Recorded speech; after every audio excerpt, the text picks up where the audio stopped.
Hey guys, Nomadic Tips here. Today we're going to talk about the Mongolian death worm, which people also call Olgoi Khorkhoi. As you can see here, there are some crazy pictures of these mythical creatures. I say mythical because I'm going to tell you in a minute. So, the Mongolian death worm allegedly exists in the Gobi Desert. The keyword here is allegedly because the creature first came to attention as a result of Roy Chapman's book that was published in 1926, named On the Trail of the Ancient Man. The American paleontologist described the secondhand tales of the monster that he heard at a gathering with the Mongolian officials, saying, none of those present ever had seen the creature, but they all firmly believed in its existence and described it minutely. The specimen continued to make appearances, as in 1983, a specimen of Tartar sand bow, which the worm look here, was shown to the locals who claimed to have seen Olgoi Khorkhoi, and they confirmed that this was the animal that they actually saw. People usually describe the deathly worm as it is shaped like a sausage, about 5 feet long, has no head or legs, and it is poisonous. It is so poisonous that if you merely touch it, it means instant death. It lives in the most desolate parts of the Gobi Desert. The worm is said to inhabit the western or southern Gobi. In the 1987 book, Ivan Makurl cites as a Mongolian legend which described the creature as traveling underground, creating waves of sand in the surface which allows it to be detected. It is said it can kill at a distance, either by spraying a venom at its victim or by means of electric discharge. So the poisonous snake that not only just can kill you if they can get close to you, but they can also spray out venomous poison. It is crazy. It primarily lives and burrows underground, only rarely coming to the surface.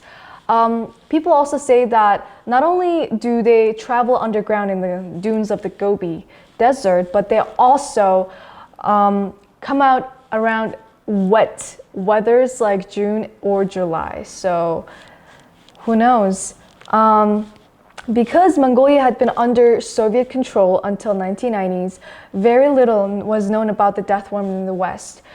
In recent years, investigators have been able to look for evidence of the creature's existence. Ivan Makurl, one of the leading Loch Ness Monster detectives, studied the region and interviewed many Mongolian people about the worm. Due to the sheer volume of sightings and strange deaths, he came to the conclusion that the death worm was more than just a legend. Nobody's entirely sure what the worm actually is.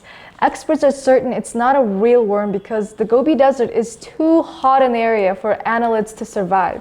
Some have suggested it might be a skink, but they have little legs and scaly skin, whereas witness accounts specify the worm is limbless like a snake and smooth body. The most probable explanation is that the death worm is a new species of a worm-lizard hybrid, a group of burrowing reptiles which may look like this. Although the native Mongolian people are convinced of the death worm's existence, it will take more years of research to satisfy the rest of the world's scientific community. Secondly, Richard Freeman is a cryptozoologist from the UK specialized in the Mongolian death worm. He traveled to Mongolia in 2005 to study the worm in question and has just published his findings. The worm certainly exists. When we talked to people during a trip in Mongolia, they were all quite certain of that. They didn't believe it could spit electricity, but they did believe it was venomous. They are very afraid of it. A whole family packed up their tent hut and moved when they heard of the sightings of the worm. Nobody knows anyone who was actually killed by the worm, but there are many say they've seen it. There's a rumor that as a child who poked the worm with a stick, got spat at with its venomous venom, and died. But that's just a story. Another thing, as a British biologist, Carl Schucker noted that the legendary creature in the Unexplained, an illustrated guide to the world's natural and paranormal mysteries, the Mongolian death worm is believed to possess spike-like projections at both ends of its body. It is also said to have formidable ways of attacking humans or other animals. And Not only can they actually spit venom, but they can also electrocute its victim, like those in the movies, like sci-fi movie stuff. Curious researchers and intrepid adventurers have combed the Gobi Desert in search of the legendary creature to film it and make a new discovery. But most famously, Czech cryptozoologist Ivan Makarel, one of the foremost investigators of the mysterious animal, traveled to Mongolia 3 times in search of the worm in 1990, 1994, and 2004. Makarel first heard of the death worm as a boy from the work of paleontologist Ivan Yefremov. In college, after he met a Mongolian student who believed in the worm, that he became obsessed afterwards. He combed through Mongolian literature to find more clues about the death worm and was finally granted permission by the government to conduct research there when he was in his late 40s. Inspired by Frank Herbert's 1965 sci-fi novel Dune, which is coming out now, which features giant sandworms that are attracted to rhythmic vibrations. Makarel's expedition team tried different ways to project vibrations underground during their search for the Mongolian death worm. One of the team's contraptions was a motor-generated thumping machine, but it looks like this. But also, their efforts proved fruitless, and Makarel concluded that the creature must be a myth. While Makarel's expeditions failed to discover sound proof of the animal, they did provide most of the modern research material related to the Mongolian death worm. Subsequent expeditions to hunt down the sand beast continues still today. The Gobi Desert is a vast region that spans the territory of 500,000 square miles of rough terrain, making the existence of undiscovered animal species very likely. Additionally, there are worm species that have been known to live in sand instead of soil, like the giant beachworm that I cannot pronounce the name of, Australopithecus teres.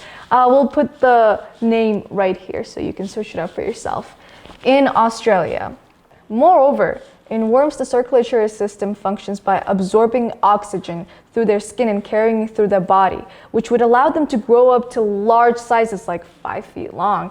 Like the death worm's purported 5 feet length, man. That sounds extremely like crazy, but it is very likely. So what do you guys think? Do you believe that they actually exist, or it's just a myth? Leave your thoughts, comment down below, and we'll check it out as soon as you post your comment. Thank you guys so much for watching this YouTube video. Please don't forget to like and subscribe, as it took a lot of research to actually look into this worm. All right, see you guys next time. Bye.